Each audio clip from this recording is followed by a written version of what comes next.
نحمده ونصلي على رسوله الكريم اما بعد فاعوذ بالله من الشيطان الرجيم بسم الله الرحمن الرحيم رب اشرح لي صدري ويسر لي امري واحلل عقدة من لساني يفقهوا قولي۔ اولاد انسان کی قیمتی ترین متاع ہوتی ہے۔ دنیا میں جتنی بھی چیزیں ہیں آپ کے پاس، اگر آپ غور کریں، سوچیں کہ ان میں سے سب سے زیادہ پیاری چیز، سب سے زیادہ عزیز اور سب سے زیادہ قیمتی چیز کیا ہے، تو وہ آپ یہی کہیں گے کہ وہ ہماری اولاد ہے، ہمارے بچے ہیں۔ اسی لیے ہم بچوں کی خاطر اپنا وقت بھی لگاتے ہیں، اپنا مال بھی لگاتے ہیں، اور جو کچھ ہمارے پاس ہے وہ سب انہی کے لیے بناتے ہیں۔ لیکن ان سب چیزوں سے زیادہ قیمتی تحفہ جو ہم اپنے بچوں کو دے سکتے ہیں وہ اچھی تعلیم اور اچھی تربیت ہے۔ اچھی تعلیم اور تربیت کے لیے نہایت ضروری ہے کہ والدین خود تعلیم یافتہ ہوں۔ الحمدللہ ہم سب دنیاوی تعلیم حاصل کرتے ہیں، کوشش بھی کرتے ہیں، لیکن بعض اوقات صرف دنیاوی تعلیم بچوں کی صحیح اسلامی تربیت کے لیے کافی نہیں ہوتی۔ اس کے لیے ضروری ہوتا ہے کہ انہیں دینی تعلیم بھی دیں، کیونکہ صرف اللہ سبحانہ وتعالیٰ کا تقویٰ ہی ہے جو انسان کو سیدھے رستے پر لا سکتا ہے۔ انسان کے لیے انسانوں کا ڈر بہت معمولی چیز ہوتا ہے، بہت کمزور چیز ہے، کیونکہ انسان کسی بھی انسان سے اگر ڈرتا بھی ہے تو صرف اس وقت ڈرتا ہے جب وہ سامنے ہوتا ہے، لیکن جب وہ سامنے نہیں ہوتا تو اس کا ڈر بھی نہیں ہوتا۔ اور ویسے بھی اگر دیکھا جائے تو بحیثیت مسلمان ہماری زندگی صرف اس دنیا میں ہی نہیں ہے، بلکہ ہماری ایک برزخ کی زندگی بھی ہے اور ایک آخرت کی زندگی ہے جو ہمیشہ ہمیشہ کی زندگی ہے۔ وَإِنَّ الدَّارَ الْآخِرَةَ هِيَ دَارُ الْقَرَارِ، وہ اصل میں قرار کا گھر ہے، وہ اصل ٹھکانہ ہے۔ وَالْآخِرَةُ خَيْرٌ وَأَبْقَىٰ، آخرت بہتر بھی ہے اور زیادہ باقی رہنے والی بھی۔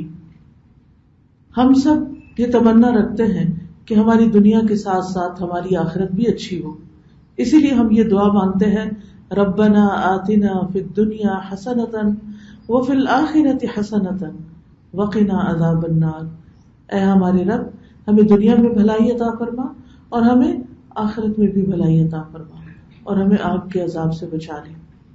یہ ہم سب کی بحیثیت مسلمان، جو بھی اپنے آپ کو مسلمان کہتا ہے، اس کی یہ دعا ہونی چاہیے، کیونکہ کچھ لوگ مسلمان کہلانے کے باوجود ان کا سارا فوکس ان کی دنیا ہوتی ہے، اور وہ دعائیں بھی صرف دنیا کے لیے مانگتے ہیں، حتیٰ کہ حج اور عمرے پر جائے تو وہاں بھی ان کی دعائیں صرف دنیا کی کامیابی اور دنیا کے مسائل کے حل کے لیے ہوتی، حالانکہ دنیا کے مسائل تو بہت چھوٹے ہیں اور دنیا کے جتنے بھی پرابلمز ہیں وہ دنیا میں ہی ختم ہو کے رہ جائے گی۔ ہماری اپنی ذاتی زندگی بہت محدود سی ہے، ہم اگر پیچھے مڑ کے دیکھیں کہ کتنے سال ہم زندہ رہے ہیں تو ہمارا وقت کس تیزی کے ساتھ گزر گیا، باقی آئندہ آنے والے 10 سالوں میں ہم کہاں ہوں گے، اگر زندہ رہے تو 20 سالوں میں ہماری صحت اور زندگی کی حالت کیا ہوگی، ہم اس قابل ہوں گے کہ نہیں کہ اس دنیا کو مزید انجوائے بھی کر سکیں، کیونکہ وقت کے ساتھ ساتھ انسان اس دنیا کو انجوائے بھی نہیں کر سکتا، کیونکہ بڑھاپا بہت سی بیماریوں کو لے آتا ہے، اور اگر انسان 100 سال بھی جیے اور 100 سے زیادہ بھی جیے تو میکسیمم دنیا سے کتنا فائدہ اٹھا سکتا ہے، جبکہ انسان کی تمنائیں اور خواہشات تو ختم نہیں ہوتی۔ تو اس کے لیے بہترین جگہ ان تمناؤں کے پورا ہونے کی آخرت ہے، جنت ہے، جہاں ہر نعمت ہوگی، جہاں سے انسان کو کبھی نکلنا نہ ہوگا، جہاں اپنے رب کا دیدار کرے گا انسان۔ لیکن اس گھر کو پانے کی ایک قیمت بھی ہے۔ دنیا کا گھر آپ نے خریدا تو اس کی قیمت ادا کی، اس کے لیے سخت محنت کی، آپ نے، آپ کے ہسبینڈ نے، دونوں نے مل کے جاب کی، اس کو بنایا، سجایا، سنوارا، تو یہ کیسے ہو سکتا ہے کہ جنت کا گھر اس کی کوئی قیمت ہی نہ ہو اور وہ انسان کو کچھ کیے بغیر مل جائے؟ اس کے لیے ہم اتنی محنت بھی نہ کریں جتنی ہم اپنی دنیا کے لیے کرتے ہیں۔ ہم سب اپنے آپ سے پوچھ سکتے ہیں، اپنے ضمیر سے پوچھ سکتے ہیں کیا واقعی ہم اپنی آخرت کے لیے اتنی محنت کرتے ہیں جتنی ہم اپنی دنیا کے لیے کرتے ہیں؟ حقیقت یہ ہے کہ ہم میں سے کوئی بھی اس فکر کے ساتھ آخرت کی تیاری نہیں کرتا جس فکر کے ساتھ وہ دنیا میں جیتا اور دنیا میں رہتا ہے. تو بہرحال ہم سب کو اپنی آخرت کی فکر کرنی ہے، اور آخرت میں ہمیں کیا چاہیے؟ نیک اعمال چاہیے، کوشش چاہیے. قرآن مجید میں آتا ہے کہ وَمَنْ أَرَادَ الْآخِرَةَ وَسَعَى لَهَا سَعْيَهَا، جس نے آخرت کا ارادہ کیا اور اس کے لیے کوشش کی جیسی کوشش ہونی چاہیے، فَأُولَٰئِكَ كَانَ سَعْيُهُمْ مَشْكُورًا، تو ایسے لوگوں کی کوشش جو ہے، ایسے لوگوں کی کارکردگی جو ہے وہ قابل قدر ٹھہرے گی، یعنی ان کی کوشش کا بدلہ انہیں دیا جائے گا. اسی طرح ایک اور جگہ پر آتا ہے لَيْسَ لِلْإِنسَانِ إِلَّا مَا سَعَىٰ، کہ انسان کے لیے نہیں کچھ مگر اس کی کوشش. وَأَنَّ سَعْيَهُ سَوْفَ يُرَىٰ، اور بے شک اس کی کوشش ضرور دیکھی جائے گی. تو ہم میں سے ہر ایک کی کوشش دیکھی جا رہی ہے. کوشش میں کچھ چیزیں ہمیں اپنے ساتھ کرنی ہوتی، اپنے نفس کے ساتھ جنگ کرنی ہوتی، اپنی محنت کرنی ہوتی. دنیاوی اعتبار سے تو ہم کرتے ہی ہیں، لیکن دینی اعتبار سے بھی، خواہ وضو کرنے کا معاملہ ہو یا نماز پڑھنے کا یا قرآن پڑھنے کا یا دین کو سمجھنے کا یا خدمت خلق کا، ہر ایک میں محنت لگتی ہے، کوئی بھی کام آسان نہیں ہے. لیکن اس کے ساتھ ساتھ ہماری زندگی کا ایک بہت بڑا امتحان اور ہماری بہت بڑی ذمہ داری اپنی اولاد کی تربیت بھی ہے. انسان جب دنیا سے جاتا ہے تو اس کا اپنا نام اعمال بند ہو جاتا ہے، کتاب اعمال بند ہو جاتی. 3 چیزیں مرنے کے بعد بھی جاری رہتی، یعنی وہ اس کی نیکیوں میں لکھی جاتی. وہ 3 چیزیں کون سی ہیں؟ وہ 3 چیزیں جن کا ذکر ایک حدیث میں کیا گیا ہے، ان میں سے نمبر 1 ولد صالح یدعو لہ. نمبر 1 چیز نیک اولاد جو والدین کے لیے دعا کرے. نیک اولاد، ولد صالح، صالح کہتے ہیں نیک کو، صالح اولاد. ابھی جو صالح اولاد ہے اس کی دعا والدین کو بہت فائدہ دے گی. اب ہم امیجن کریں کہ آج سے چند سال بعد ہم دنیا میں نہیں ہوں گے، پیچھے انشاءاللہ ہمارے بچے ہوں گے جو بھی ہم نے چھوڑے، جن کو اللہ نے زندگی دی ہمارے مرنے کے بعد. وہ بچے کیا کریں گے اس پر ہمیں سوچنا چاہیے. وہ وہی کریں گے جس کے لیے ہم نے ان کو تیار کیا. اگر ہم نے ان کو دنیا کے لیے تیار کر دیا، کسی قابل بنا دیا، تو وہ اپنی دنیا اچھی بنا لیں گے. لیکن اگر ہم نے ان کو دین نہیں سکھایا، ان کی تربیت نہیں کی اور ان کو اپنی آخرت اور ہماری آخرت کے لیے فائدہ مند نہیں بنایا، یعنی دوسرے لفظوں میں صالح نہیں بنایا، تو پھر ہمیں اگر یاد بھی کریں گے تو صرف چند میموریز کے طور پر، لیکن وہ کون سی دعا کریں گے. اگر آپ اپنے بچوں کو ایٹ لیسٹ نماز سکھا کر نماز کا پابند کر دیتے ہیں تو اس میں بھی آپ دیکھیے کہ ہر نماز کے آخر میں ہم پڑھتے ہیں رب اجعلنی مقیم الصلاۃ ومن ذریتی ربنا وتقبل دعا ربنا اغفر لی ولوالدی وللمؤمنین یوم یقوم الحساب. اے میرے رب مجھے بخش دے، میرے والدین کو بخش دے. تو یہ ہر روز 5 نمازوں میں جو بھی اتحیات میں بیٹھتا ہے انسان، اس میں اپنے والدین کے لیے دعا کرتا ہے، تو یہ دعا والدین کو فائدہ دیتی ہے.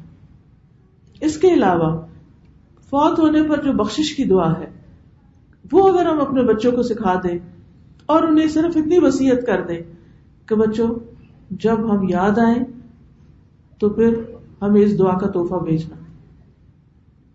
کوئی بھی نیک عمل کریں، قرآن مجید پڑھیں، نوافل پڑھیں، حج عمرہ کریں، صدقہ خیرات کریں، کچھ بھی کریں، ساتھ والدین کے لیے دعا کریں اور ان کی بخشش کی دعا کریں. یہ ہے ولد صالح یدعو لہ. دوسری چیز صدقۃ جاریہ، صدقہ جاریہ کا کام، جس میں کوئی بھی خلق خدا کی آسانی، سہولت اور ان کے فائدے کا کام انسان کر جائے. خواہ کوئی اسکول بنوا جائے یا کوئی ہاسپٹل بنوا دے یا کوئی دینی مدرسہ یا مسجد بنا دے یا کہیں روڈز وغیرہ نہیں جہاں روڈز بنوا دے، جو بھی جس کی حیثیت ہے، اور چھوٹے سے لے کر بڑے سے بڑا کوئی کام، کہیں کسی اسکول میں کوئی ایک کمرہ بنوا دے، کوئی اور پروجیکٹ اسی طرح کے، ایسے بچوں کو پڑھا دے. مثلا اگر اپنے بچے بڑے ہو گئے اور اللہ نے مال دیا ہوا تو اپنے صدقہ جاریہ کے طور پر کسی غریب کے بچوں کی تعلیم کا بندوبست کرے، ان کی فیس کا انتظام کرے، ان کی کتابوں کا انتظام کرے. تو یہ ساری چیزیں کیا ہے؟ صدقۃ جاریہ میں مال لگانا ہے. ہم جس طرح بجٹ بناتے ہیں نا اپنا، اور اس میں اپنے کھانے پینے کا، اپنے لباس کا، مہمانوں کا، اور جو بھی ہماری ضروریات زندگی، جس طرح ہماری زندگی گزرتی ہے اس کے مطابق ہم ایک اندازہ کرتے ہیں کہ اس سال ہمیں اس کام کے لیے اتنا اور اتنا چاہیے. وہاں اپنی آخرت کے لیے بھی اس بجٹ میں ایک حصہ رکھا کریں کہ اتنے پیسے میں نے چیریٹی میں لگانے. اور چیریٹی کا مطلب یہ نہیں کہ بس کہیں بھی اٹھا کے دے دے، سوچ سمجھ کے انسان یہ دیکھ کے کہ کہاں میں بہتر طور پر اپنے لیے انویسٹ کر سکتا ہوں. یہ آپ کی چاہے منتھلی انویسٹمنٹ ہو، چاہے اینول انویسٹمنٹ ہو، یہ انویسٹمنٹ آپ کو دنیا میں بھی حادثات اور تکلیفوں سے بچائے گی، اور اس کے ساتھ ساتھ آخرت میں بھی فائدہ دے گی کہ مرنے کے بعد جب تک دنیا قائم ہے اور وہ چیز قائم ہے آپ کی، آپ کو ثواب پہنچتا رہے گا. تیسری چیز، علم ينتفع به، وہ علم جس سے فائدہ اٹھایا جائے، چاہے وہ دین کا ہو یا دنیا کا ہو. ایسا علم اگر آپ لوگوں کو سکھا کر جائیں گے، چاہے آپ کتاب لکھیں، چاہے آپ کسی کو تعلیم دیں، چاہے آپ کسی کی تعلیم کا بندوبست کریں، تو یہ سب آپ کے لیے صدقہ جاریہ بنے گا جب تک وہ علم دنیا میں رہا. اب آپ دیکھیے کہ نبی صلی اللہ علیہ وسلم نے ہمیں قرآن بھی سکھایا اور احادیث اور حکمت بھی سکھائی. آج مسلمانوں میں سے جو جہاں بھی دنیا کے کسی بھی حصے میں کوئی بھی نیک عمل کرتا ہے، اس کتاب اور سنت کے مطابق اس کا ثواب نبی صلی اللہ علیہ وسلم کو خود پہنچ جاتا ہے. ہم تو کبھی کبھی دعا کے طور پہ کہتے ہیں کہ یا اللہ ہمارے اس عمل کا ثواب نبی صلی اللہ علیہ وسلم کو پہنچے، تو ہم ریسٹرکٹ کر دیتے ہیں صرف ایک خاص عمل. نہیں، آپ جو بھی کریں، قرآن اور سنت کی تعلیم پر جو بھی عمل کریں، آٹومیٹیکلی سارا ثواب نبی صلی اللہ علیہ وسلم کو جاتا ہے. کیوں؟ اس لیے کہ ان کے سکھانے سے ہم نے دین سیکھا، وہاں سے یہ دین ہم تک پہنچا. اور اس کے بعد بیچ میں جتنے بھی واسطے ہیں، جتنے بھی علماء گزرے ہیں، اور جتنے علماء کو سپورٹ کرنے والے لوگ گزرے ہیں، ان سب کے نام تاریخ میں شاید کہیں نہیں بھی لکھے ہوئے، لیکن ان سب کا حصہ اس مارکیٹ میں وہ جو شیئر ہے وہ ان سب کو اس کے مطابق ملتا ہے، جتنی کسی کی کوشش، محنت اور جتنا کسی نے کوئی وقت لگایا. اب یہ ہم میں سے ہر ایک کے اوپر ہے کہ ہم اس دنیا میں رہتے ہوئے کیا کرتے ہیں. تو دو تین کرنے کے کام ہیں. نمبر ایک تو یہ ہے کہ جیسے پہلی چیز اولاد کی صحیح تربیت، اور اس کے لیے مستقل کوشش، اور اس کوشش میں دعا بھی اور دوا بھی. دعائیں تو ہم سب کرتے ہیں، لیکن دوا کرنا بھی ضروری ہے. دوا میں ہم عام طور پر اپنے بچوں کو دوسروں کے پاس بھیج دیتے ہیں کہ کوئی ان کو دین سکھا دے، لیکن یاد رکھیے کہ بچے جو آپ سے سیکھتے ہیں وہی اصل میں انہوں نے سیکھنا ہوتا ہے. باقی تو فارمیلٹیز ہیں، کچھ چیزیں وہ رٹ لیں گے. کچھ لوگ صرف حفظ کرا کے یہ سمجھتے ہیں کہ ہم نے اپنا فرض پورا کر دیا، چاہے وہ بچہ بعد میں اس کو پڑھے یا نہ پڑھے. کچھ لوگ صرف دعائیں وغیرہ یاد کرا دیتے ہیں، یا نماز پڑھنا سکھا دیتے ہیں، یا اور تھوڑی بہت دین کی بنیادی تعلیم دے دیتے ہیں. تو یاد رکھیے کہ جو آپ سکھائیں گے، خود سکھائیں گے، جو اپنی روزمرہ زندگی میں آپ ان کو دیں گے، وہ اصل میں ان کے فائدے کا ہے. وہ انہوں نے سیکھنا ہے. آپ کو رول ماڈل بناتے ہوئے جو کچھ وہ سیکھیں گے، یعنی رول ماڈلنگ سے جو سیکھیں گے وہ خالی نصیحتوں اور زبانی باتوں سے نہیں سیکھیں گے. تو اس سلسلے میں اہم ترین اصول یہ یاد رکھیے کہ بچہ وہی کرے گا جو آپ اس کے سامنے کریں گے. بچپن میں آپ دیکھیں جو بالکل چھوٹے چھوٹے چننے منے ہوتے ہیں، تو ماں اگر نماز پڑھتی ہے تو وہ بچے ہمیشہ جائے نماز پہ آ کے ضرور سجدے میں پڑھ جاتے ہیں، کیونکہ انہوں نے ماں کو دن میں کئی بار یہ کرتے ہوئے دیکھا. انہیں کہنے نہیں پڑتا کہ آؤ ادھر نماز پڑھو. یہ الگ بات ہے، جب بڑے ہوتے ہیں تو پھر اپنی مرضیاں کرنے لگتے ہیں، لیکن بچپن کا وہ دیکھا ہوا جو ہے وہ ذہن میں رہ جاتا ہے. اسی طرح اگر آپ انہیں کہتے سچ بولے تو آپ انہیں سچ بول کے دکھائیں گے. تو یہ تو انفارمل ایجوکیشن ہے جو آپ ان کو دے رہے ہیں اپنے عمل کے ذریعے. دوسری ہے فارمل وے میں ان کے ساتھ کچھ نہ کچھ پڑھنا. آپ اپنے ہر بچے کو اگر ہو سکے تو انڈیویجول ٹائم دیں. کوئی ایک کتاب شروع کر لیں. یہ کتاب جس کا انتخاب اس وقت آپ کے سامنے کیا گیا یہ بھی اسی مقصد کے لیے. اپنے بیٹے کے ساتھ یہ کیا تھا کہ کچھ کتابیں اس کے ساتھ میں نے ہر روز تھوڑی تھوڑی پڑھی، اور میں ابھی پڑھ ہی رہی تھی انفیکٹ تو مجھے ایک کسی نے کتاب لا کر دی 365 ڈیز بائبل، اور وہ بچوں کی کتاب تھی جو 8 سے 10 سال کے شاید بچوں کے لیے لکھی گئی تھی. 365 پیجز تھے اس کتاب کے، اور ہر پیج پر بائبل کی ایک کوٹیشن تھی، اور اس کے ساتھ خوبصورت قسم کی تصویریں بھی بنی ہوئی تھی، اور نیچے کرنے کے کام بتائے ہوئے تھے، اور انسٹرکشن بھی تھی کہ اپنے بچے کو آپ یہ کس طرح پڑھائیں. اب جو ماں سال کے 365 ڈیز بچے کے ساتھ روزانہ 10 منٹ میں بیٹھ کے ایک پیج کو سامنے رکھ کے بائبل کی ایک کوٹیشن پڑھتی ہے اور اس کے بعد اس کو تھوڑی سی نصیحتیں اس کے مطابق کرتی ہے، تو آپ دیکھیں کہ سال کے آخر میں کتنا کچھ جمع ہو جائے گا. تو اس سے مجھے اور زیادہ انکریجمنٹ ملی کہ جو طریقہ میں نے اختیار کیا تھا یہ بہت ہی مفید کارآمد طریقہ ہے، کیوں نہ میں اپنے بچے کو ہر روز قرآن کا کچھ حصہ سکھاؤں. بہرحال میں نے اس کے ساتھ کچھ کتابیں، قال رسول اللہ، حسن اخلاق، اسی طرح کچھ اور کتابیں میں نے ہر روز شام کے وقت بیٹھ کے اس کے ساتھ تھوڑی تھوڑی پڑھی. اس کو پڑھ کے اسی کو کہتی تھی، مثلا یہ کتاب ہے تو یہ بھی میں نے اسی طرح اس کو پڑھائی، اچھا چلو اس کی عربی پڑھو، کیونکہ قرآن جب بچے پڑھ لیتے ہیں ناظرہ تو عربی پڑھنے کو مشکل نہیں ہے، غلط بھی پڑھیں گے تو کیا ہوا، پڑھے تو صحیح. اچھا اردو پڑھو، تھوڑی بہت اردو 4-5 جماعتوں تک اس نے پڑھی تھی تو اتنی پڑھ لیتا. پھر وہ کہتی تھی اس کی انگلش پڑھو. تب آپ دیکھیں ایک ہی کتاب کے اندر عربی بھی ہے، اردو بھی ہے اور انگلش بھی. ٹھیک ہے اگر آپ کے بچے عربی نہیں پڑھ سکتے تو کم از کم اردو اور انگلش، یا اردو بھی نہیں پڑھ سکتے تو نہ پڑھیں، آپ پڑھ سکتے ہیں اور ساتھ انگلش ہے.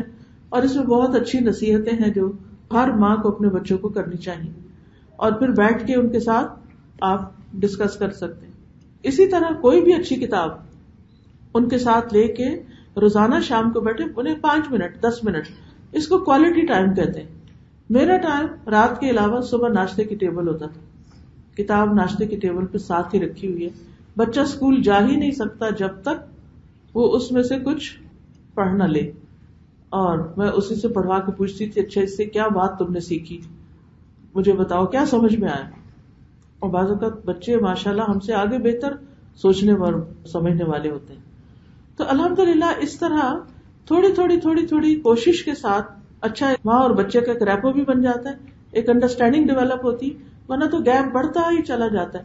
ہم ویسے ان کے ساتھ کوئی بات چیت نہیں کرتے، یا تو انہیں ہوم ورک یا اسکول پہ ڈانٹ ڈپٹ کرتے ہیں یا پھر نماز پہ کر دیتے ہیں اور سمجھتے ہیں ہم نے اپنی ذمہ داری پوری کر دی.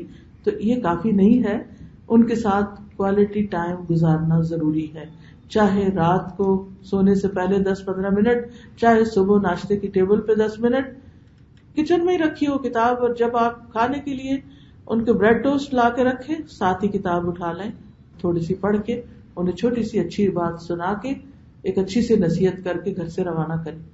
وہ جو بچے کے اندر ایک ہوتی ہے نا کہ ماں نے مجھے توجہ دی ہے اور ماں نے مجھے محبت دی ہے، اور ابھی بچپن میں شاید وہ اس کو اتنا نہیں سمجھے کہ شاید پابندی اور مصیبت ہی سمجھے، لیکن بڑے ہو کے ضرور آپ کو دعائیں دیں گے کہ ہماری ماں بہت اچھی تھی کہ جس نے بچپن میں ہمارے لیے یہ وقت نکالا اور ہمیں اچھی اچھی نصیحتیں کی. پھر اس میں آپ دیکھیے کہ قرآن مجید کا ترجمہ اسی کو کہتی کہ پڑھو، اور پھر اس کی تھوڑی تھوڑی ایکسپلینیشن دیتی. پورا قرآن میں نے اپنے بچے کے ساتھ اسی طرح 1-on-1 بیس پہ پڑھا. ہم سب یہ چھوٹا سا ٹائم نکال سکتے ہیں اور یہ مشکل نہیں ہے، لیکن جب صحیح تعلیم ان تک جائے گی تو وہ ہمارے ڈر سے نہیں، اللہ کے ڈر سے ہی اچھے کام کریں گے. یہ نہیں کہ 2 کتابیں پڑھا کے 4 کتابیں پڑھا کے ہمارا فرض پورا ہو گیا اور ختم نہیں. وہ مانیٹرنگ اور وہ ساری تربیت اپنی جگہ ساتھ ساتھ ہے. انشاءاللہ میں اس میں سے کچھ پیسج آپ کو پڑھواؤں گی، اور باقی یہ میری ویب سائٹ پہ 2-3 دفعہ میں نے یہ پڑھائی ہے کتاب، اس کی ایکسپلینیشن موجود ہے. اگر آپ خود سن لیں اور اس کے بعد اپنے بچوں کے ساتھ وہ باتیں ڈسکس کریں تو انشاءاللہ بہت اچھا رہے گا. دوسری چیز یہ ہے کہ بچوں کے ساتھ ساتھ اپنے اوپر بھی کام کرنا ہے، اپنی تعلیمی قابلیت بھی بڑھانی. اچھی کتابوں کا مطالعہ کریں، اچھے لیکچر سنیں اور ریگولر بیس پہ کریں. حدیث میں آتا ہے کہ احب الاعمال الی اللہ ادومها وان قل، اللہ کے نزدیک بہترین اعمال وہ ہیں کہ جو مسلسل کیے جائیں، جن میں کنٹینیوٹی ہو، خواہ تھوڑا ہی کیوں نہ ہو. یہ اللہ کو بہت پسند ہے. تو ہم سب کو بھی مثلاً آپ ڈرائیو کرتے ہیں، اپنے کام پہ جاتے ہیں یا گروسری پہ جاتے ہیں، تو آپ نے پہلے سے ہی سیٹ کیا وہ ہو کہ اس وقت میں مجھے یہ لیکچر سننا ہے، لازمی سننا ہے. جاتے اور آتے وقت میں نے کچھ لوگوں کو سنا کہ انہوں نے پورے قرآن کی تفسیر صرف اپنے کام پہ جاتے ہوئے جو کمیوٹنگ ٹائم تھا اس میں جاتے اور آتے سن لی. اکیلا ہوتا ہے انسان، فل کنسنٹریشن ہوتی ہے، ٹریفک اور باقی چیزیں تو عادی ہو جاتا ہے روز دیکھ دیکھ کے. تو اس طرح انسان اپنے وقت کا بھی صحیح استعمال کرتا ہے اور اپنے مفید علم میں اضافہ بھی کرتا چلا جاتا ہے. تیسرا یہ ہے کہ ہم میں سے ہر ایک کو اولاد کی تربیت اور ان کو دعائیں وغیرہ سکھانے کے علاوہ صدقہ جاریہ کے کام بھی کرنے چاہیے، چاہے ایک پینی کیوں نہ ہو. دیکھیے بعض لوگ کہتے ہیں کہ ہمارے اپنے اوپر بڑے قرضے ہیں، ہم کہاں سے صدقہ کریں. بھلے قرضے ہوں، ہم اپنی ذات پہ بھی تو خرچ کرتے ہیں نا. اپنے بچوں پہ بھی کرتے ہیں.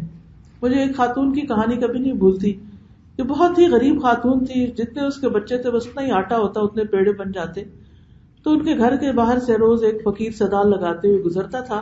تو وہ کیا کرتی کہ ہر بچے کا جو آٹے کا پیڑا ہوتا تھا روٹی بنانے والا, اس میں سے ایک چھوٹا سا حصہ نکال لیتی تھی, ایک ایک بائٹ.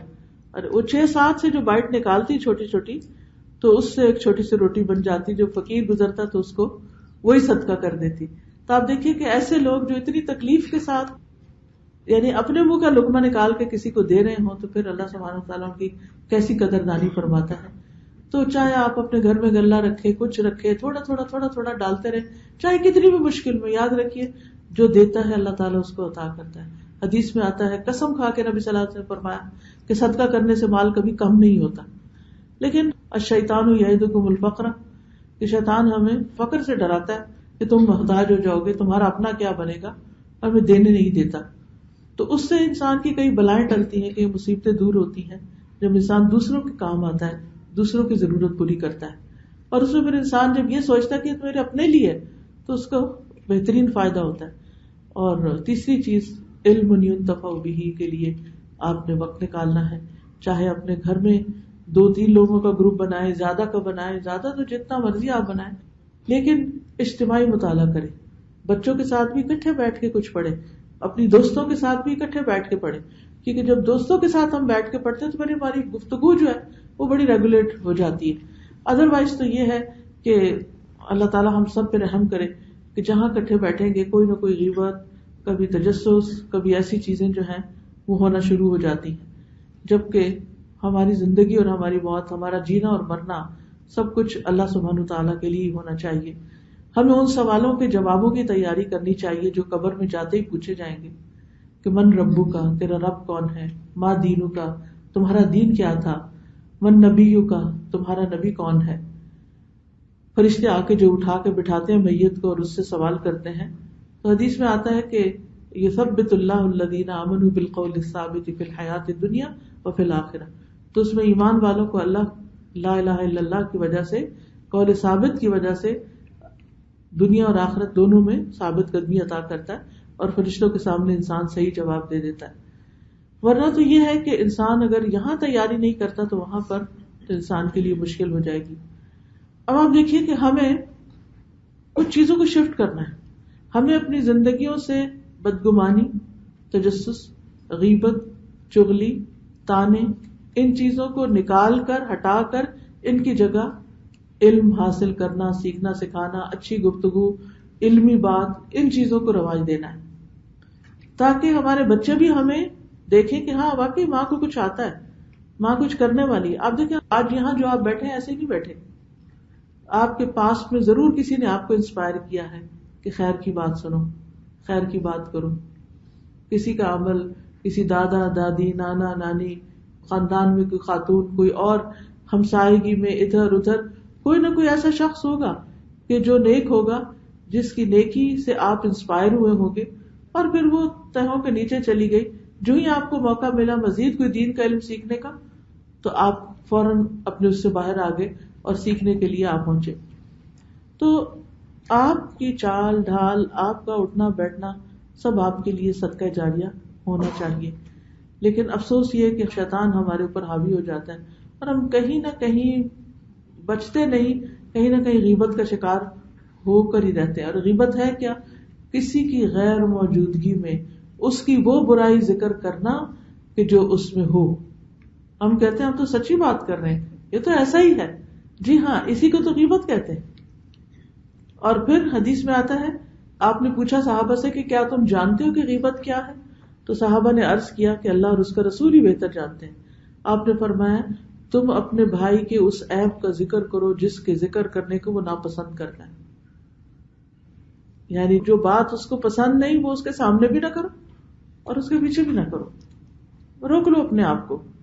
تو کسی نے پوچھا اگر وہ عیب میرے بھائی میں ہو, تو آپ نے فرمایا تبھی تو یہ غیبت ہے, اگر نہیں پھر تو بہتان ہے, الزام تراشی ہے, جو اس سے بھی بڑی مصیبت ہے. صحابہ کہتے ہیں کہ نبی صلی اللہ علیہ وسلم کے پاس ایک شخص کا ذکر کیا گیا اور لوگوں نے کہا کہ وہ فلاں اس کو تو جب تک کھلایا نہ جائے وہ کھاتا نہیں، جب تک اس کو سوار نہ کیا جائے وہ سوار نہیں ہوتا. آپ نے فرمایا لوگوں تم نے اس کی غیبت کی. صحابہ نے کہا کہ یا رسول اللہ ہم نے تو وہی بات کی ہے صلی اللہ علیہ وسلم جو اس کے اندر ہے. آپ نے فرمایا غیبت کے لیے تمہیں یہی کافی ہے کہ تم اپنے بھائی کے اس عیب کا ذکر کرو جو اس میں ہے. تو اب آپ دیکھیے ان باتوں کو تو ہم نے کبھی غیبت ہی نہیں سمجھا کہ کسی کے بارے میں بیٹھ کے تبصرہ شروع کر دینا، اور خاص طور پر اپنے بچوں کے بارے میں ایسے تبصرے تو ہم نے حلال کر رکھے. اپنے بچے، اپنے بہویں، اپنے داماد، دیورانی جٹھانی، رشتے دار، ان کے بارے میں تو ایسی تنقیدی نگاہ ہوتی ہے بعض اوقات کے ایک چھوٹی سے چھوٹی اور بڑی سے بڑی بات جو ہے گن گن کے چن چن کے رکھتے ہیں، حالانکہ حاصل کچھ نہیں. یہ ایسے ہی ہے کہ اپنی نیکیاں ان کو دینے والی بات ہے. اور ہمیں کسی کی ذات سے کیا غرض؟ اگر ہاں واقعی بڑی غرض ہے تو پھر کوئی اچھی بات اس کو سکھائیں. اگر وہ غلط کر رہا ہے تو اس کو روکیں. امر بالمعروف اور نہی عن المنکر جس کو کہتے ہیں، نیکی کا حکم دینا اور برائی سے روکنا. پھر اسی طرح نقل کرنے کے بارے میں حدیث میں آتا ہے کہ آپ کے پاس ایک عورت کی نقل اتاری گئی تو آپ صلی اللہ علیہ وسلم نے فرمایا کہ تم نے اس کی غیبت کی، یعنی کسی کی شکل یا لباس یا بول چال یا اور اسی طرح کسی بھی طرح نقل اتارنا. پھر بعض اوقات زبان سے، لکھ کے، اشاروں سے، چیٹنگ میں، کسی بھی طرح انسان دوسرے کے عیبوں کی طرف توجہ جب دلاتا ہے، یہ بھی ایک طرح سے غیبت ہو جاتی. مثلا کسی کے جسم کے بارے میں ہم کیا کہتے ہیں، فلاں بڑا موٹا ہے، وہ فلاں وہ لنگڑا جو ہے، فلاں ایسا فلاں ایسا. تو کسی کے جسم کے بارے میں بھی ہمیں اس کے عیب مینشن نہیں کرنے چاہیے. اسی طرح وہ فلاں تو بڑا چور ہے، فلاں جھوٹا ہے. سیاستدانوں کے بارے میں ہم بیٹھے بیٹھے پتہ نہیں کیا سے کیا باتیں شروع کر دیتے ہیں، حالانکہ ہمیں حقیقت کا علم نہیں ہوتا، ہم نے بھی خبروں سے ہی سن رکھا ہوتا ہے. اب دیکھیے کہ اگر ہماری عدالتیں تک یہ کہتے ہیں ہم اصل حقیقت نہیں جانتے، جو ہمارے سامنے آئے ہم اس کے مطابق کر رہے ہیں. اصل حقیقت تو کسی بھی چیز کی اللہ جانتا ہے. تو اس لیے بہت ضروری ہے کہ ہم بلا وجہ لوگوں کے بارے میں ججمنٹل نہ ہوں. اگر کسی کے سر پہ دوپٹہ نہیں ہم فوراً ججمنٹل ہو جاتے ہیں. اگر کسی نے کوئی مخصوص طرح کا لباس پہن لیا تو فوراً ہم ججمنٹ شروع کر دیتے ہیں. تو اس قسم کی گفتگو سے پرہیز کرنا چاہیے. اگر آپ واقعی سمجھتے ہیں کہ کوئی ڈریس اپ صحیح نہیں ہے تو اس کو جا کے پیار سے سمجھا دیں کہ آپ دیکھیں کہ اس کپڑے میں نماز نہیں ہوتی ہے، آپ اس سے بہتر پہن لیں. یا یہ کہ اگر آپ نہیں کہہ سکتے تو کوئی اور کہہ دے گا جس کو توفیق ہوگی. پھر اسی طرح یہ کہ لوگوں کے بارے میں یہ فلاں تو سوتا ہی رہتا ہے، فلاں تو ایسا ہے ویسا ہے، بے وقوف ہے، ناسمجھ ہے، امیچور ہے. دیکھیے آپ یا تو کسی ڈاکٹر کے سامنے بیٹھے ہوں تو آپ کسی کی بیماری بتا کے یا کسی سائیکالوجسٹ کے پاس بیٹھ کے آپ اس کی بیماریاں بتائیں، آپ اس کا علاج کروانے گئے ہیں. ادروائز ارریلیونٹ لوگوں کے سامنے اس طرح کی گفتگو جو ہے وہ اپنے آپ ہی کو نقصان دینے والی بات ہے. پھر کسی کے اخلاق کے بارے میں تبصرے کرنا، فلاں تو بڑا شیخی خورا ہے، متکبر ہے. پھر کپڑوں کے بارے میں اس کی آستینیں کھلی ہیں، اس کے کپڑے لمبے ہیں، اس کی شرٹ چھوٹی ہے. اس طرح کی باتیں، اس طرح کے تذکرے کرنا جو ہے یہ سب چیزیں غیبت میں شمار ہو جاتی ہیں اور ان چیزوں سے بچنے کی ضرورت ہے. پھر اسی طرح یہ ہے کہ غیبت کے علاوہ ایک اور بری بیماری ہے تجسس، کہ لوگوں کے گھریلو خاندانی حالات کے بارے میں یہاں بیٹھ کے پاکستان میں کیا ہو رہا ہے اور وہاں کی خبریں یہاں کی وہاں. ان چیزوں میں وقت بھی بڑا ضائع ہوتا ہے اور حاصل بھی کچھ نہیں ہوتا اور آپس کے تعلقات بھی خراب ہوتے ہیں. رسول اللہ صلی اللہ علیہ وسلم نے حج کے موقع پہ فرمایا، لوگوں تم جانتے ہو کہ یہ کون سا شہر، تم جانتے ہو کہ یہ کون سا مہینہ ہے، تم جانتے ہو یہ کون سا دن ہے؟ تو لوگوں نے کہا اللہ اور اس کا رسول ہی بہتر جانتے ہیں. تو آپ نے فرمایا یہ حرمت والا شہر ہے، یہ حرمت والا مہینہ ہے، یہ حرمت والا دن ہے. لیکن یاد رکھو اللہ نے تمہارے خون، تمہارے مال اور تمہاری عزتیں آپس میں اس طرح حرام کیے ہیں جیسے تمہارے اس دن، تمہارے اس مہینے اور تمہارے اس شہر کی حرمت ہے. پھر اسی طرح مومن کی حرمت کعبے کی حرمت سے 3 گنا زیادہ بتائی گئی حدیث میں. یہ سلسلہ صحیحہ کی حدیث ہے. عبداللہ بن عباس کہتے ہیں کہ رسول اللہ صلی اللہ علیہ وسلم نے کعبہ کی طرف دیکھا تو فرمایا، اے گھر تجھے مرحبا، ویلکم، تو کتنا عظیم ہے، تیری حرمت کتنی عظیم ہے، لیکن ایک مومن کی حرمت اللہ کے ہاں تیری حرمت سے زیادہ عظیم تر. اللہ نے تیری ایک چیز حرام کی اور مومن کی 3 چیزیں حرام کی، اس کا خون، اس کا مال، اور یہ کہ اس کے بارے میں برا گمان کیا جائے، بدگمانی، یعنی بلا وجہ دل میں کوئی گرج رکھ لینا، اس کے بارے میں بری سوچ ہی سوچنا.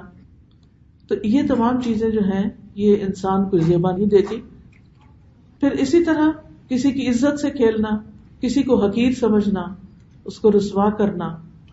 غیبت کے سلسلے میں ایک بات یہ بھی یاد رہے کہ غیبت کرنا تو حرام ہے، غیبت سننا بھی حرام ہے. یعنی کسی کو انکریج نہیں کرنا چاہیے، اگر کوئی آ کے کرے تو اس کا دھیان پھیرنا چاہیے، موڑنا چاہیے. پھر اسی طرح یہ ہے کہ جو صدیقین ہوتے ہیں جن کا قرآن میں ذکر آتا ہے، ان کا اخلاق یہ ہے. سہل بن عبداللہ تستری کہتے ہیں کہ صدیقین کے اخلاق میں سے یہ ہے کہ وہ اللہ کی قسم نہیں کھاتے، نہیں بات بات پہ اللہ کی قسم، نہ وہ غیبت کرتے ہیں، نہ ہی ان کے پاس غیبت کی جاتی. لوگوں کو پتا ہوتا ہے کہ یہ بندہ سننے والا نہیں. جب بھی وعدہ کرتے ہیں اس کی خلاف ورزی نہیں کرتے اور دوسروں کو مذاق نہیں اڑاتے.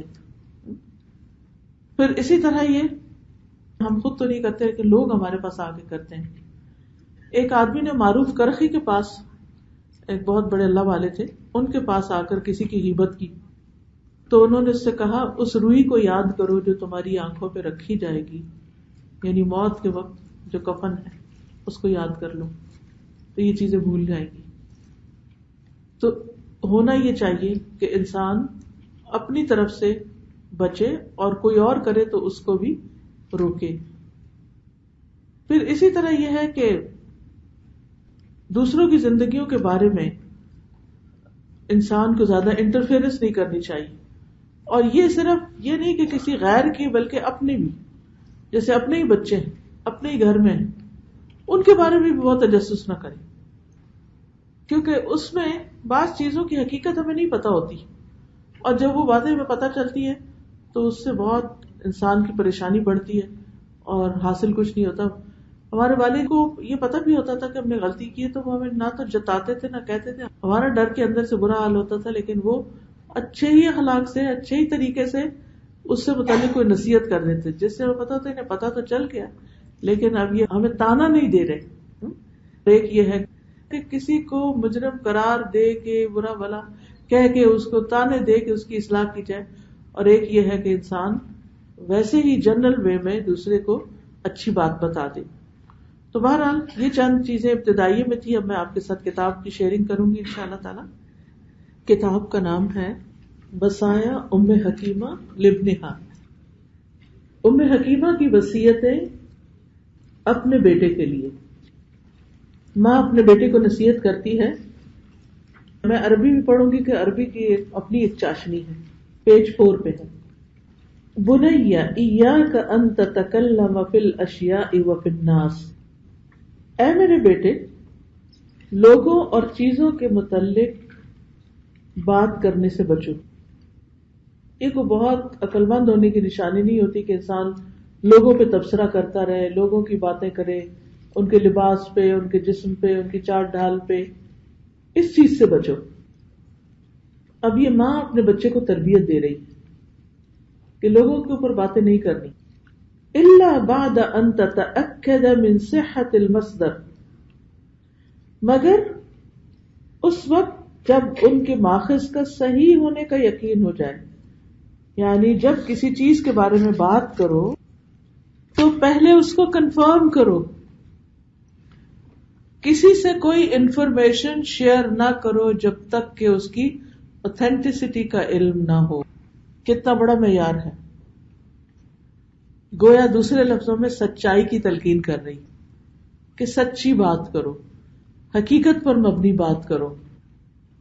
کیونکہ بعض اوقات بچے جو ہوتے ہیں بڑے امیجنیٹو ہوتے ہیں، امیجنری باتیں کر رہے ہوتے ہیں. تو ہم کہتے ہیں کہ یہ ایک ایج ہوتی ہے جس میں یہ بچے اس طرح کرتے ہیں، لیکن یہ ہے کہ ہمیں اس وقت نہ تو انہیں کنڈیم کرنا چاہیے اور نہ ہی انہیں انکریج کرنا چاہیے، بلکہ ان کو سمجھانا چاہیے کہ کسی بھی چیز کو جب ڈسکرائب کرو یا کسی بھی چیز کے بارے میں کہو کہ فلاں چیز ایسی ہے تو صرف اس وقت بتاؤ جب تم نے واقعی دیکھی ہو یا پڑھی ہو.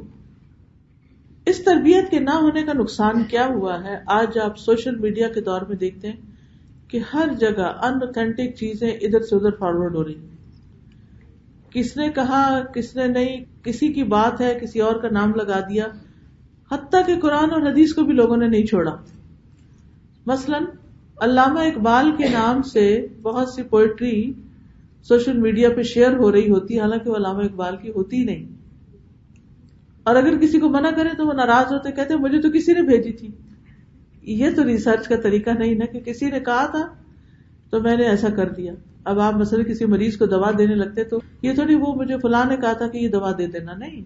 پہلے آپ مرض کو جانتے ہیں، اس کے بعد آپ ڈیسائیڈ کرتے ہیں، اور اگر آپ کے پاس اتھارٹی ہے تو ٹھیک، ورنہ آپ کو کوئی حق نہیں. آپ نے علم ہی حاصل نہیں کیا، آپ ڈاکٹر ہیں ہی نہیں، اور آپ دوسروں کا علاج کرتے پھر رہے ہیں، تو یہ تو درست نہ ہوا. تو اس میں بچوں کے لیے بھی اور آپ کے لیے بھی کہ اگر آپ کے پاس کسی نے بھیج دیے کہ جی علامہ اقبال کے شعر آپ کو بڑے پسند آئے، اور آپ جھٹ آدھے پڑھتے اور آدھے ابھی پڑھے نہیں ہوتے کہ آپ کہتے چلو فلاں اپنی بہن کو بھیجتی ہوں، فوراً اس کو بھیج دیتے. اب اس کے ان باکس میں چلے گئے، اب وہ پڑھ رہی ہے، وہ آگے 10 اور لوگوں کو، 10 کیا 2 2 250 100 لوگوں کے جو گروپس ہیں ان میں جا کے پوسٹ کر دیتے ہیں. اب نتیجہ کیا نکلتا ہے؟ ایک جھوٹ، ایک غلط بیانی کہاں کہاں تک چلی گئی، اور اس جھوٹ میں سارے شریک ہو گئے. اسی طرح بعض اوقات ہم کسی کے بارے میں کوئی بات سنتے ہیں کہ جی فلاں نے اپنی بیوی کو طلاق دے دی، کوئی تحقیق نہیں کرتے، فٹ سارے رشتہ داروں میں یا دوستوں میں مشہور کر دیتے ہیں.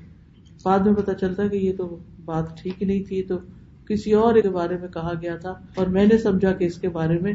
اب جو آپ نے غلط سمجھا، لیکن آپ دیکھیں کہ کتنے لوگوں کا وقت ضائع ہوا اور کتنے لوگوں کا نقصان ہوا.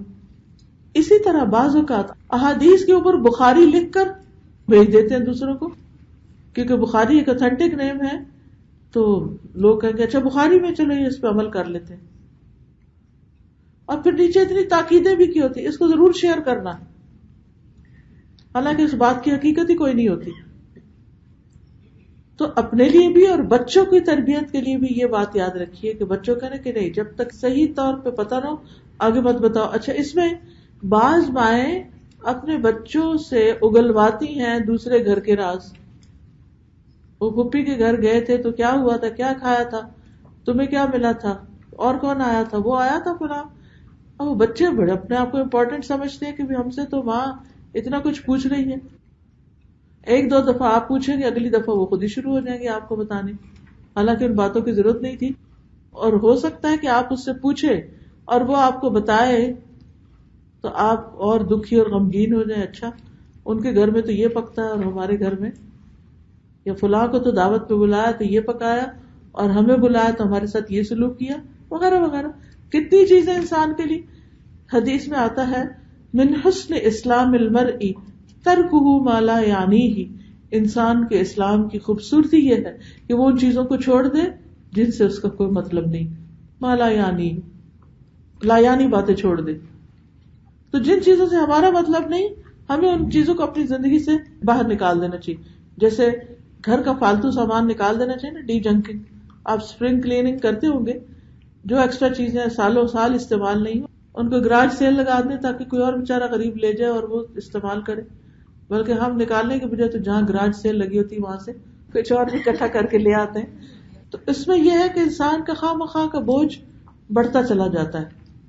پھر اس کے بعد وَإِذَا جَاءَكَ أَحَدٌ بِنَبَإٍ فَتَبَيَّنْ قَبْلَ أَن تَتَهَوَّرَ، جب کوئی تمہارے سامنے کوئی خبر لائے تو جلدی کرنے سے پہلے اس کی تحقیق کرو. وَإِيَّاكَ وَالشَّائِعَةَ، اور مشہور خبر پر یقین کرنے سے بچو. بعض لوگ کہتے ہیں یہ تو اتنی مشہور ہے بات. آپ کو معلوم ہے کہ بعض احادیث صرف اس لیے لوگ مان لیتے کہ وہ بڑی مشہور ہے، حالانکہ حدیث کے صحیح ہونے کا یہ کرائیٹیریا ہی نہیں ہے کہ وہ مشہور بات ہے اس لیے اس کو حدیث بنا لو. آپ نے اتنی سخت بات ایک موقع پہ فرمائی، من کذب علی متعمدا، جو مجھ پر جان بوجھ کے جھوٹ بولے اسے چاہیے کہ اپنا ٹھکانہ آگ میں بنائے. یعنی اس پہ تو وہ اپنے لیے آگ تیار کر رہا ہے. تو نبی صلی اللہ علیہ وسلم سے منسوب کر کے جھوٹی بات کرنا بہت بڑا جرم ہے. اچھا بعض لوگ بڑے آرام سے بیٹھے ہوتے کہتے قرآن میں لکھا ہے، حالانکہ کہیں نہیں لکھا ہوتا. کئی دفعہ تو مجھے اتنا افسوس ہوتا ہے کس طرح یہ بات کر رہے ہیں کہ قرآن میں لکھا ہے جبکہ انہوں نے قرآن پڑھا ہی نہیں. اچھا بعض لوگ کہتے ہیں کہاں لکھا ہے قرآن میں، قرآن میں تو کوئی پردے کو کوئی حکم نہیں ہے. تو پڑھا ہی نہیں آپ نے، اب کیسے اپنے پاس سے بات کر رہے ہیں؟ پہلے پڑھ تو لیں، سمجھے تو صحیح اس کو. تو لوگوں نے تو نہ اللہ اور اس کے رسول صلی اللہ علیہ وسلم کو چھوڑا اور نہ ہی کسی انسان کو چھوڑا، لیکن ہمیں اپنے بچوں کی اچھی تربیت کے لیے تاکہ وہ کچھ بن سکے. آپ دیکھیں سب سے بڑی مشکل جو بچوں کے لیے ہوتی ہے وہ ان کا فوکسڈ نہ ہونا. طرح طرح کی گیمز ہیں، ویڈیو گیمز ہیں، موبائل گیمز ہیں، جس کی وجہ سے ان کا دماغ اسی کے ساتھ ہی آکوپائڈ رہتا ہے. وہ ان پہ تو خوب فوکسڈ ہے لیکن کرنے کے کام پر فوکسڈ نہیں ہے. نتیجہ کیا ہے اس کا؟ نتیجہ یہ ہے کہ وہ پھر ایگزامز جو لکھتے ہیں وہ اچیو نہیں کر پاتے جو انہیں کرنا چاہیے. ساری ذہانت ہوتے ہوئے بھی وہ نہیں بن پاتے جو انہیں بننا چاہیے کیونکہ فوکسڈ نہیں. تو یہ جو جتنی بھی غیر ضروری لا یعنی قسم کی باتیں ہیں یہ انسان کا فوکس ختم کر دیتی ہے اور ڈیپ ورک نہیں ہو سکتا. ڈیپ ورک کے لیے بہت ضروری ہے کہ انسان ہر طرح کی ڈسٹریکشن سے بچ کے کام کرے. اب دیکھیے کہ اس وقت ہم الحمدللہ ہر کام گھر کا سب کچھ چھوڑ کے یہاں بیٹھے ہیں نا، ہم یہ سن رہے ہیں. بلیو می اگر میں بھی آپ کی جگہ ہوتی نا اور گھر میں صرف کوئی لیکچر لگا کے اس وقت لیٹ جاتی تو کراٹے ہی لے رہی ہوتی. کیونکہ انسان جب تک ماحول نہیں ہوتا کسی چیز کا، باقی چیزوں کو چھوڑ کے، بستر چھوڑ کے، اپنا گھر چھوڑ کے کہیں بیٹھ کے سیکھتا نہیں تو سیکھ نہیں پاتا. تو اس لیے ہفتے میں ایک دن کم از کم کوئی نہ کوئی جگہ ایسی ہونی چاہیے کہ جس میں آپ پورے فوکس کے ساتھ کچھ سیکھ اور سکھا سکیں. پھر وہ کہتی ہے لا تصدق کل ما یقال ولا نصف ما تبصر. ہر اس بات کی تصدیق نہ کرو جو کہی جاتی ہے اور نہ اس چیز کی جس کو تم نے آدھا دیکھا ہو. یعنی تصویر کا صرف ایک رخ دیکھ کے تم نے اس کا کچھ اور مطلب نکال لیا، تو ایسا کرنا بھی درست نہیں. اور جب اللہ تمہیں دشمن کے ساتھ مبتلا کرے تو اس کا مقابلہ اس پر احسان کرتے ہوئے کرو. یعنی دشمن کو احسان سے مارو. کتنی خوبصورت نصیحت ہے. کیونکہ اگر تلوار سے ہی مارنا ہے تو ہو سکتا ہے اس کے پاس 2 دھاری تلوار ہو، وہ ہم سے زیادہ طاقتور ہو. لیکن عام طور پہ یہ ہے کہ ہماری دشمنی کیا ہوتی ہے؟ خاندانی قسم کی. اس کے ساتھ کوئی انبن ہو گئی، اس کے ساتھ ہو گئی. تو ایسی صورت میں انسان کو کیا کرنا چاہیے کہ جو ہمارے ساتھ اچھا نہیں کر رہا اس کے ساتھ ہم اچھا شروع کر دیں. الاحسان یقطع اللسان. احسان زبان کاٹ دیتا ہے. اور اللہ کو ایسے بندے کے ساتھ احسان کرنا بڑا پسند ہے جو ہمارے ساتھ احسان نہ کرتا ہو. یعنی جو ہمارے ساتھ اچھا نہیں کرتا، اگر ہم اس کے ساتھ اچھا کرتے ہیں تو یہ اللہ تعالیٰ کو بہت پسند ہے.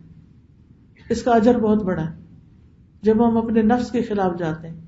اور پھر اگر کوئی شخص ہم سے کھچا کھچا رہتا ہے، ہم سے بنتے نہیں اس کی، کبھی کبھی رشتہ داروں میں ایسی صورت پیش آ جاتی ہے کہ ہم ان کے ساتھ اچھا بھی کر رہے تھے لیکن پھر وہ خوش ہو کے نہیں دیتے، راضی نہیں ہوتے کسی بات پر. تو اس پر اکتا کے چھوڑ نہ دیں، کرتے رہیں کرتے رہیں. کیونکہ ہو سکتا ہے کہ اگر آپ یہ اتنا اچھا بھی نہ کریں تو وہ آپ کے دشمنوں کی صف میں جا ملیں. پھر کہا ادفع باللتی ہی احسن. اس طریقے سے برائی کو دور کرو جو سب سے اچھا ہو. اقسم باللہ، میں اللہ کی قسم کھاتی ہوں، ان العداوۃ تنقلب حبا. تصور کہ عداوت یا دشمنی محبت میں پلٹ جائے گی. سوچو تو ذرا، تصور تو کرو. ہم کہتے ہیں نا تصور کریں، وہی اسی طرح کے لکھا ہوا ہے تصور.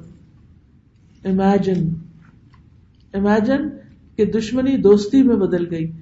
نبی صلی اللہ علیہ وسلم کا سب سے بڑا کارنامہ یہی ہے کہ آپ نے اپنے دشمنوں کو دوست بنا لیا. اور ہم بعض اوقات اپنی بد اخلاقی کی وجہ سے یا ناسمجھی کی وجہ سے اپنے دوستوں سے بھی دور ہو جاتے. پھر اس کے بعد ہے اذا اردت ان تنکشف صدیقا سافر معه فی السفر ينکشف الانسان یذوب المظہر وینکشف المخبر. ولماذا سمی السفر سفرا الا لانه عن الاخلاق والطبائع یسفر. جب تم چاہو کہ کسی دوست کی حقیقت تم پہ کھل جائے تو اس کے ساتھ سفر کرو. کیونکہ سفر میں انسان کی حقیقت کا پتہ چل جاتا ہے.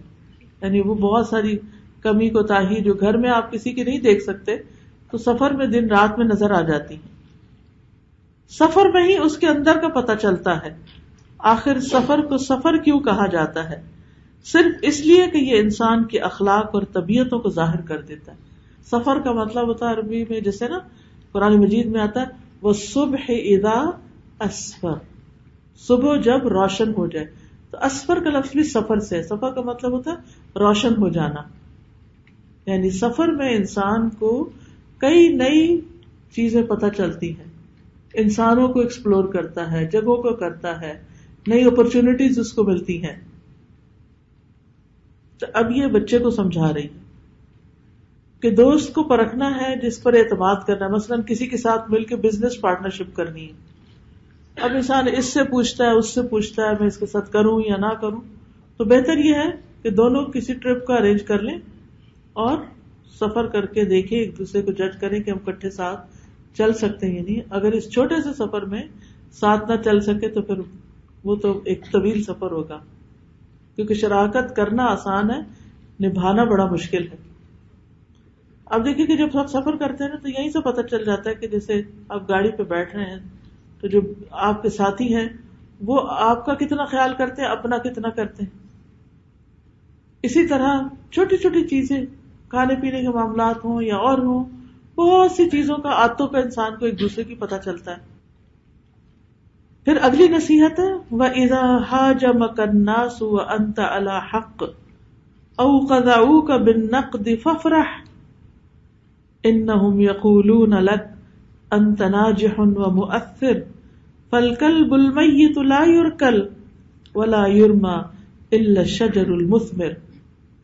اور جب تم حق پر ہو، تم ٹھیک ہو بالکل، اور لوگ تم سے لڑائی جھگڑا کریں یا تم پہ تنقید کرنا شروع کر دیں تو تم خوش ہو جاؤ. اب ایسے میں کون خوش ہوتا ہے کہ جب لوگ کرٹیسائز کر رہے ہو آپ کو اور آپ خوش ہو؟ ہاں، یہ لوگ حقیقت میں تمہیں کہتے ہیں کہ تم کامیاب انسان ہو. جو کامیاب ہوتا ہے اسی سے لوگ جیلس ہوتے ہیں اور پھر اس قسم کی باتیں کرتے ہیں اور لوگوں پر اثر انداز ہونے والے ہو، کیونکہ مردہ کتے کو تو نہیں دھتکارا جاتا. یعنی کتا مرا پڑا ہو تو کوئی پاس جا کے اس کو ٹھوکر بھی نہیں مارتا، اور پتھر صرف پھلدار درخت کو ہی مارے جاتے ہیں. تو اپنے بچوں کو بریو بنائیں، ان کے اندر حوصلہ پیدا کریں. ورنہ کیا ہوتا ہے کہ ذرا سا کوئی ہنس دے، کوئی بات کر دے، بچے ایک دم ڈاؤن ہو جاتے ہیں، ہمت چھوڑ دیتے ہیں، دنیا کے چیلنجز کا مقابلہ نہیں کر سکتے. دیکھیے کہ ماں باپ کی تربیت یہ ہونی چاہیے کہ بچے اس طرح ہوں کہ لوگوں سے ڈرے گھبرائے نہیں.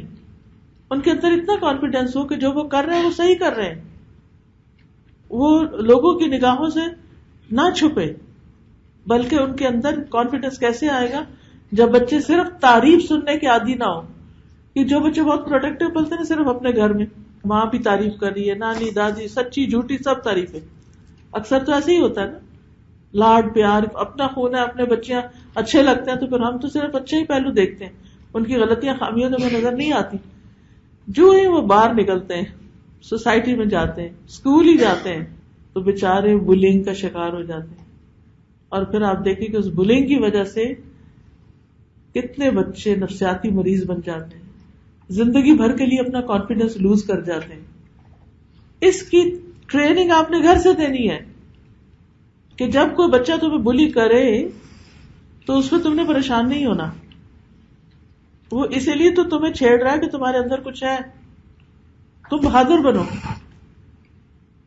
اور کچھ بچے تو ماں سے اتنے ڈرے ہوئے ہوتے کہ آگے کچھ شیئر بھی نہیں کرتے.